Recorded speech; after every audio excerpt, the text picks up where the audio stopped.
Hello guys, good day po. Welcome back po sa ating channel Coins TV. At eto nga guys, may panibagong barya tayo dito. So bilangin lang natin kung magkano to. Sana makadali na tayo dito ng hinahanap natin na 2,005 sa tig piso. So ayan, 1, 2, 3, 4, 5, 6, 7, 8, 9, 10. So meron tayong 1,000 dito guys para sa ating coin hunting series, at meron tayong 400 pesos na 5 piso na NGC at 100 na BSP na 5 piso at 100 na 10 piso na NGC at 400 pesos na tigpi piso. So ayan ang ating barya ngayon para sa ating coin hunting series. At unahin na natin tong 5 piso guys na NGC. So 400 to. Ang hahanapin natin dito ay yung error at mga frost. Yung reverse frost ng 2019 at frosted naman sa year 2018. So ayan, 400 pesos. So hatiin lang natin to sa dalawang batch para sa ating coin hunting. At sana makadali tayo dito ng error. Mas maganda kung ang makukuha natin ay yung error. So ayan.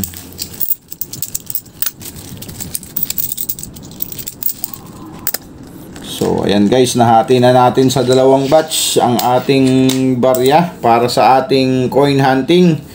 So umpisahan na natin to guys. Baka umpisahan pa ng iba to. Sana makadali tayo ng error. So, okay, ang ating first coin 2018. So, frosted yung ating hinahanap dyan. At dito naman sa mint year nito ay wala namang hard to find dyan. Wala namang hard to find dyan o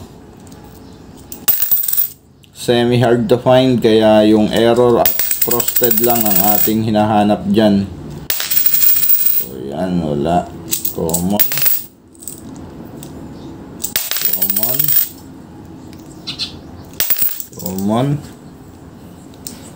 At nung huling video nga natin gawin nito guys, medyo madami-dami rin tayong na-hunt nito na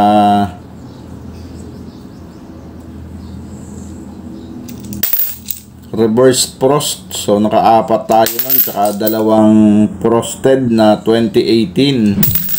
So ayan yung ating nahunt dito nung mga nakaraan, at sana masundan.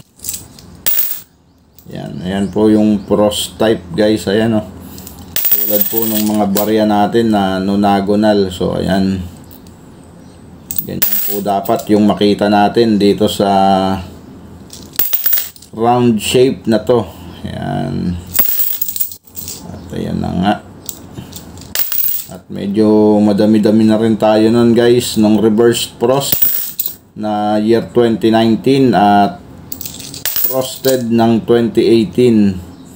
Pero siyempre pag nakakuha pa rin tayo nyan sa ating coin hunting, ay kukunin pa rin natin yan guys at itatabi para may mga ano tayo, reserba. Ayan, may plastic pa, scotch tape. Next coin, common pa rin. Common, napakaganda talaga ng mga nonagonal natin. Mga frosted type siya, frosted type. So dito naman sa 20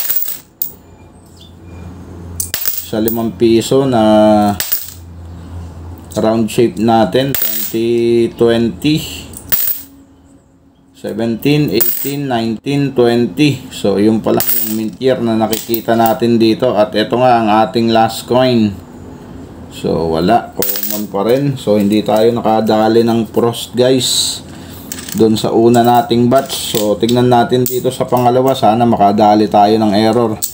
Siyempre bago tayo mag-umpisa dito sa ating second batch, baka hindi ka pa po nakasubscribe sa ating channel. So pasuyo na po ng subscribe button dyan guys. At yung notification bell po, huwag nyong kakalimutan para updated po kayo sa mga coin hunting series natin at coin update. So tara guys, umpisahan na natin tong ating second batch. So wala, common pa rin. Mukhang hindi tayo makakadali ng frosted or reverse frost.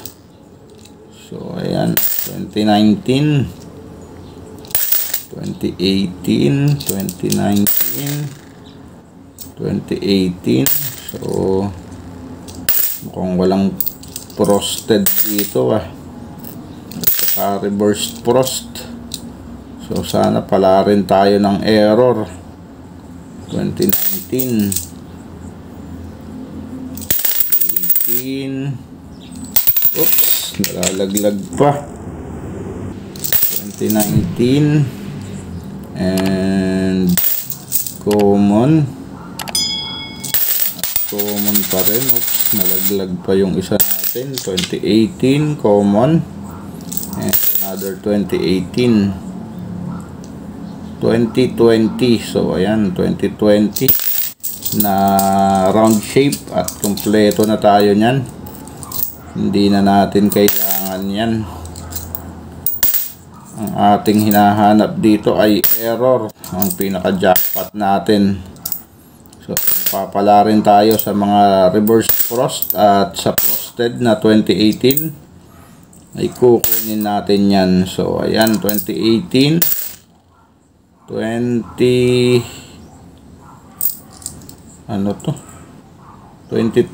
ang tingin ko 2022, 2021. So ayan, ang hinahanap natin yan dito sa round shape na 2021. May mga nagko-comment kasi sa atin na may hawak sila, so hindi pa tayo nakaka-encounter. At ano to?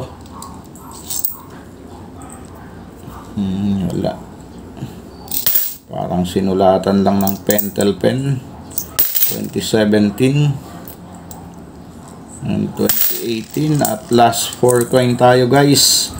So inalat tayo ngayon sa reverse frost at saka sa frosted na 2018. So last 2 coin 2017. So ayan, may mga nag-aalok din sa atin ito guys, common lang yan.